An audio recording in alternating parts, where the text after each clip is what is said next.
Hello மக்களே, வணக்கம் and welcome to my channel. இப்போ நம்ம இந்த வீடியோவில் என்ன பார்க்க போகிறோம் அப்படின்னா, உங்களுக்கு ரொம்ப ஒரு முக்கியமான ஒரு அவேர்னஸ் வீடியோ. நீங்கள் நிறையா இதில் பார்த்தீங்களா பார்க்கலையாங்கிறது எனக்கு தெரியாது.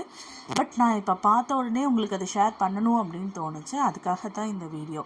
என்ன அப்படின்னு பார்த்தீங்கன்னா, இந்த February 24 இருந்து March 3 வரைக்கும் இந்த இடைப்பட்ட காலங்கள் தாந்திரிகம் மாந்திரீகம் அப்படின்னு செய்யக்கூடிய அந்த ஒரு டைம் இது. ஓகேவா?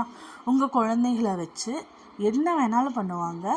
ஸோ நீங்கள் ரொம்ப கேர்ஃபுல்லாக உங்கள் குழந்தைகளை பார்த்துக்கோங்க. ஆல்ரெடி இப்போ உலகம் இருக்க இதுக்கு நீங்கள் கண்டிப்பாக உங்கள் குழந்தைகளை பத்திரமா தான் வச்சுருந்துருக்கணும். இப்போ இன்னும் கொஞ்சம் அதிக கேர் எடுத்து நீங்கள் இன்னும் ரொம்ப ரொம்ப ரொம்ப பத்திரமா உங்கள் குழந்தைங்களை பார்த்துக்கணும். குழந்தைங்க துணியை வெளியே ரொம்ப நேரம் காய வைக்காதீங்க. முடிஞ்ச அளவுக்கு வீட்டுக்குள்ளே காய வைக்க பாருங்கள். இல்லையா, வெளியே நைட் நேரத்தில் இந்த ஈவினிங் அப்படிங்கிறப்பவே அந்த துணி எல்லாமே எடுத்துருங்க. நைட்டு காய வைக்காதீங்க. புதுசாக யார்கிட்டையும் பேச விடாதீங்க. ஸ்கூல் போகிற குழந்தைங்களா இருந்தாங்க அப்படின்னா அவங்கள கூட்டிகிட்டு வர பாருங்கள். உங்களுக்கு இல்லை எங்களுக்கு ஆஃபீஸ் இருக்குது அப்படின்னா உங்கள் குழந்தைக்கு என்ன பண்ணணும் பண்ணக்கூடாதுங்கிற ஒரு இன்ஸ்ட்ரக்ஷன் தெளிவாக கொடுத்து நீங்கள் வெளியே அனுப்புங்க. கொஞ்ச நாளைக்கு வெளியே விடாதீங்க. ரொம்ப கேர்ஃபுல்லாக பார்த்துக்கோங்க.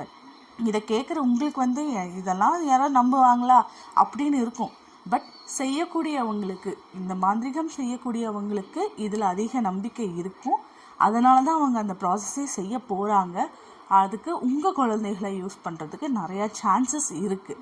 ஸோ உங்கள் குழந்தையோட வாழ்க்கை உங்கள் கையில் தான் இருக்குது. நீங்கள் தான் கேர்ஃபுல்லாக பார்த்துக்கணும். ரொம்ப பத்திரமா பார்த்துக்கோங்க. February 24 இருந்து March 3 வரைக்கும் இந்த டைமில் நீங்கள் ரொம்ப ரொம்ப கேர்ஃபுல்லாக பார்த்துக்கணும். இதுக்கப்புறமா நம்ம ஃப்ரீயாக விட்டுடலாமா அப்படி இருக்காதீங்க. எப்போவுமே உங்கள் குழந்தைய உங்கள் கண்ணுக்குள்ளே வச்சு பார்த்துக்கோங்க. யாரை நம்பியும் குழந்தைகளை விடாதீங்க.